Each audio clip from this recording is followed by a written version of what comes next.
Zoom. Voilà. C'est juste ça en vrai.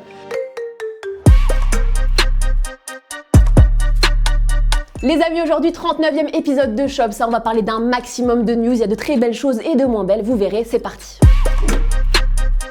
À la une, on commence avec cette image que vous avez forcément dû voir passer cette semaine. Kid Cudi a rendu hommage à Kurt Cobain sur le plateau de Saturday Night Live en portant une robe fleurie similaire à celle portée par le chanteur en 89. Un très joli clin d'œil à l'artiste disparu qui a également permis à Kid Cudi d'annoncer et de teaser sa collaboration avec Off-White, car oui, la robe a été designée par Virgil Abloh et fait partie d'une collection collaborative à retrouver très prochainement.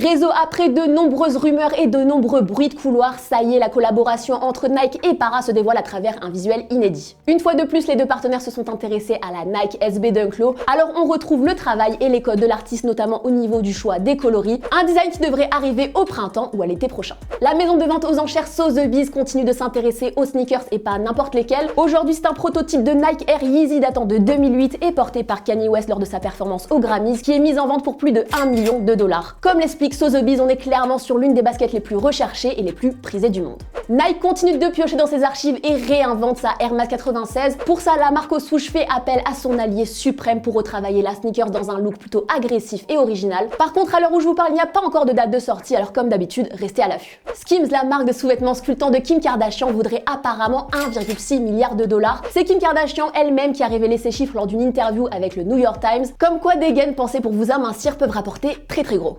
C'était un jeu de mots éclaté, personne va le comprendre, si c'est bon. Collab, je vous le répète régulièrement, la rareté fait la beauté des choses, mais apparemment il y en a un au fond de la classe qui a pas écouté, c'est Travis Scott. Vous le savez, le rappeur et Nike font une fois de plus équipe et retravaillent ensemble la Air Max One. Alors on pensait tous qu'il n'y aurait qu'une seule itération à cette nouvelle collaboration, mais non, il y aura apparemment 5 coloris dans le four. On a même de premiers mock-up. Dites-nous en commentaire si vous validez cette stratégie que je trouve personnellement très douteuse. Si vous êtes fan de South Park, alors vous allez adorer ces nouvelles campus 80s, inspirées par Towelie aka Servietsky, le personnage complètement accro à la weed, la paire et bourré de références. Tige en tissu éponge, languette décorée d'yeux qui change de couleur au soleil, petite pochette dissimulée dans la languette. Bref, une sacrée collab à retrouver ce 20 avril, date de la journée mondiale du cannabis. Savez-vous quel est le point commun entre Gucci et Balenciaga? Ces deux marques font partie du groupe Kering, mais apparemment ces deux enseignes sont prêtes aujourd'hui à partager encore bien plus et collaborent pour la première fois de leur histoire. Un événement inattendu et majeur dans l'histoire de la mode et dans l'histoire de ces deux marques. Insolite, le projet Move to Zero de Nike prend de plus en plus d'ampleur et met en place de plus en plus d'initiatives. La dernière en date, la volonté de Nike de mettre en vente des paires reconditionnées. Alors soit celle-ci est encore portable et elle sera donc reconditionnée et remise en vente, soit elle sera recyclée et réutilisée pour la confection de semelles. Un super service qui devrait arriver très prochainement partout dans le monde.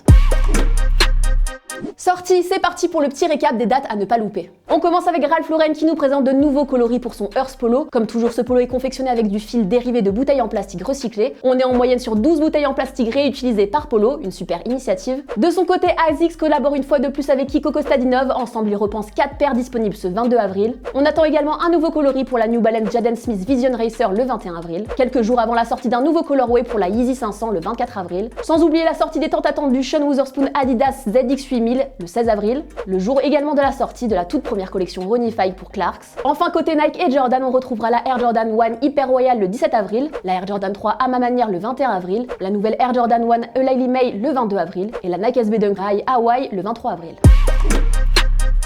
Fashion faux pas cette semaine, c'est au tour de Reebok de se retrouver dans cette malheureuse catégorie. La marque a jugé bon de rendre hommage à Jurassic Park en réinventant plusieurs de ses sneakers aux couleurs de cette œuvre. Alors sachez que je n'ai absolument rien contre les dinosaures, j'ai juste un problème avec le manque de raffinement et de subtilité dont a fait preuve Reebok. Qui va porter ça sérieux? Zoom, Kobala déporte un t-shirt CP Company à 149 € dans son dernier clip. Dossé mis sur un maillot de rugby Adidas à 80 € dans son clip Dossavelli. Jean-Jas porte un t-shirt Baby Pepper à 49 € dans son dernier clip. Esprit Noir parie sur un bomber diesel à 400 € dans Assermenté. Coup de cœur, on termine cet épisode avec Future qui a été choisi pour incarner la nouvelle collection automne-hiver de la marque Rude. Une égérie de choix qui met en valeur des pièces travaillées dans des matériaux très intéressants. Décidément, cette marque n'a pas fini de faire parler d'elle. Et voilà les amis pour cet épisode 39 de Shop Ça, on se voit vendredi prochain 17h. D'ici là, prenez soin de vous et soyez stylés. Ciao.